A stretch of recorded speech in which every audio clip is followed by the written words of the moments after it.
ಇದು ಕೆಳಗಡೆ ಬಾರ್ ಇದೆ ನೋಡಿ, 2 ಎಕ್ಸ್ ಬಾರು. ಎಕ್ಸ್ ಬಾರ್ ಬಿಚ್ಕೊಂಡ್ರೆ ಸಾಕು. ಅದು ಬಂದ್ಬಿಡುತ್ತಲ್ಲ, 4 ಬೋಲ್ಟ್ ಬಿಚ್ಚರೆ ಬಂದ್ಬಿಡುತ್ತೆ.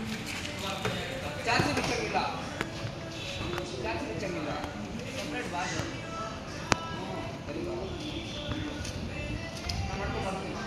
ನಿನ್ನ ಐಟಮ್ ಬಿಚ್ಚಿಲ್ವದ ಸ್ಕೋಡಾಕಿ ಅದಂತ ಎತ್ಕೊರಲ್ಲ ತಿಕ್ಕಲು.